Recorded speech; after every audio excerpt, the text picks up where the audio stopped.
a little Blissful Burma with our very own Julie Tabuli. How are you, Julie? I'm good. How are you Look guys? at you ladies all like dressed up. I feel like I should be wearing something a bit more, you know, sparkly. You can make up for it tomorrow. Okay. We need some sparkles for you. You're cooking. This is. I don't know what to say to that. You're making. You have a nice dessert here. This will sparkle on our behalf. How about Yes, that? it will sparkle. Yes, we have, it's called Burma. I call it, of course, Blissful Burma because it really is so blissful when you eat it.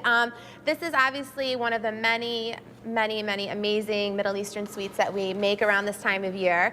This one, however, is made with shredded phyllo dough. So it's very similar to the sheets of phyllo dough. It's just processed into thin strands. It's like angel hair almost. It is. It looks like, yeah, exactly. Yeah. Okay. I've never seen this before. Have you? So No, this is actually, you know, there's all different types of shapes and forms that we make with it. You know, circular you may see in different things, but this is actually really delicious. It's cut into squares and makes it a little bit more easy for, you know, I think viewers at home to make because it's more in a layered kind of version here. So what I started off with is some shredded phyllo dough, of course, and mixed a little bit of clarified butter, again, the unsalted butter that you render all of the salt out with.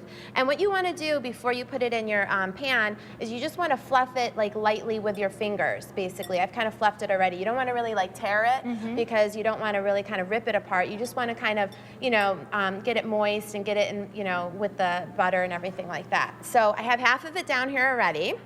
Then comes our beautiful, lavish pistachio nut filling that is going to go on top. I took whole, unsalted pistachio nuts, basically ground those up. So they're not really that finely like ground. breadcrumbs, Yeah, no? they're a little bit still kind of coarse. They still have a bite.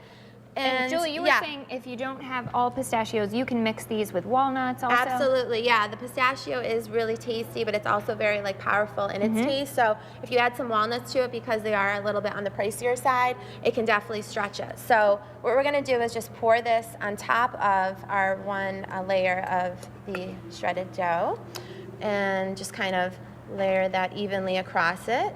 Now this is mixed with, it's the pistachios with some sugar, a little bit of our orange blossom water, just to add some essence, and a little bit of the butter. And then we just top it off with the other half of the phyllo dough. How easy is that? Yeah. I know. Is it a no-bake recipe?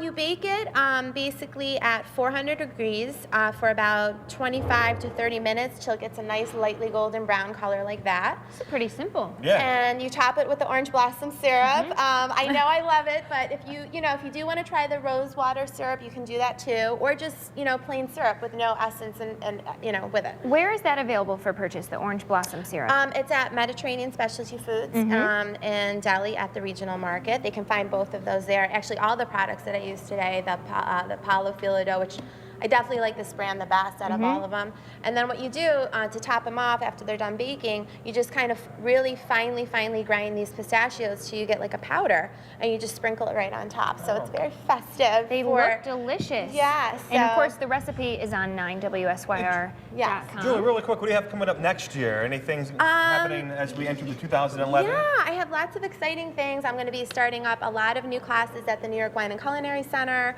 the Syracuse Test Kitchen, so it's all on my website, julietabuli.com, and I'm looking forward to another sounds great. Another foodie, fabulous year. Happy holidays to you. Thank you. Merry Christmas. Likewise, Julie. Thank you very much. Okay.